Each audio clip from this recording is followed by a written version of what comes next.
Yes, mbaniriza akadde kano mwasibye mutya muli mutya ngenda kubasaba musubscribe ate munyigire kale byatedde Bugingo kubanga addingana ne Pastor Bugingo bikutte ne wansi ne waggulu oluvannyuma lw'abannamawulire okubanga bamusoyasoya ebibuuzo ku nsonga zino ku nsonga ya divorce kosa n'ensonga y'okubanga addingana Teddy Bugingo. Ono Teddy Bugingo abadde nakonfirminga n'agamba nti ate lwaki tuddingana Teddy Bugingo bw'atu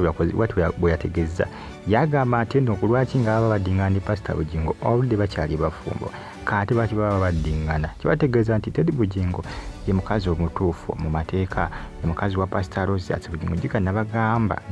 kijja kukoma kibagamba nti bw'ogenda mu RSB Stars no n'ogenda mu records n'olonnya mukyala wa Pastor Bugingo wajja kulaga Teddy Bugingo era n'omala ogenda n'okola kino n'oyogera ebyekisiru banza n'okukubirayo empi ono yaliyo mu mateeka kyova olaba reply gye yazzeemu ab'amawulire yo reply entuufu ekyamazima ye reply entuufu yagamba nti nga lwaki baddingana already akyali mukazi mufumbo bakyali bafumbo era bano yabagaye bagende mu RSB bakebere kyebanazirayo kyebajja okukola ki kyebajja okubanga bakugamba bakonfaminga ebagaye mugende mu RSP mukole kimukebere kubanga nze mbasiza balwaki mba muŋŋamba nti nno nze okuddingana ate ng'oludde ndi mukyala we yabazzeemu reply yabadde enkambwe ekyamazima yo reply yabadde nsufu nnyo naye nga mukuba ebitambulatambula akadde kano ku mitimbagano egya social media bwetegeeza omukoto gwe bayita UG Training News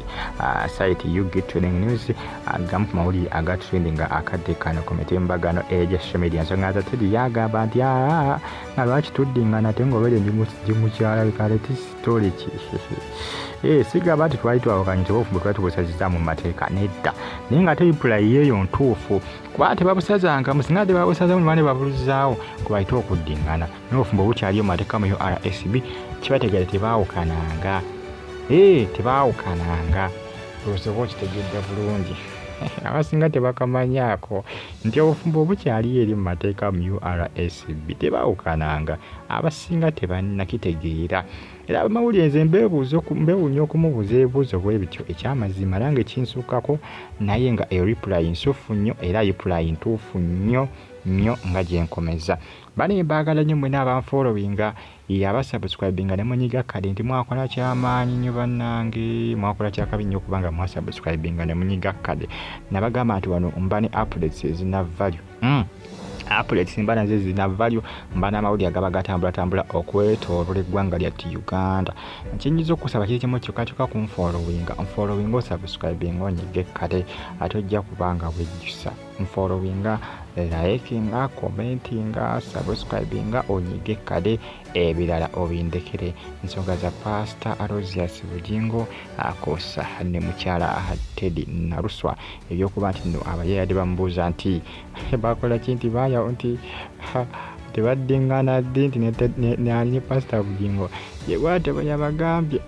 jjukira Pastor Bugingo abadde nakonfaminga n'agamba nti Makula ne bw'anaatamusalidde mwana tajja kwawukana naye tajja kwawukana naye nga tajjukira nabagamba nti yo kooti ne mateeka bamanyi Teddy kakati awo neebuuza Pastor Bugingo ate simanyanga ebyokwawukana ne Makula ate bijjirawo ani nga gwe yawasa mu mateeka Pastor Bugingo kalindooza agenda ku Kanani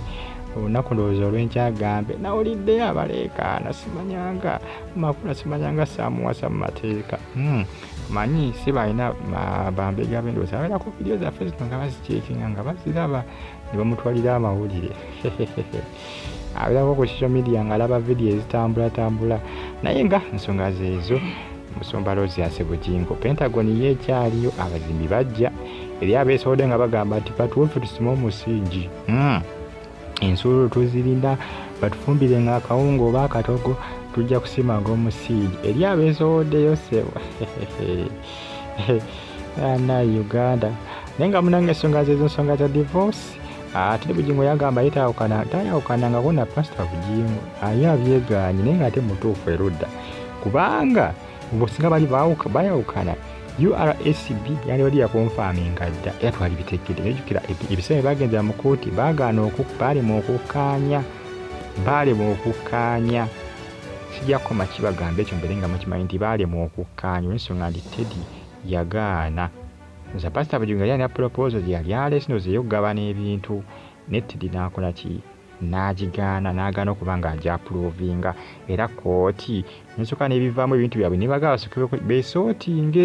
basootinge bajja kukola oluvannyuma ng'amaze okuba nga beetereza ng'amaze okuba nga beesootinga kubanga ye kooti yaliredde okuba nga ekola kyonna n'ebintu okubiwandiisa buli omu bidde mu mannya ge by'anaaba atutte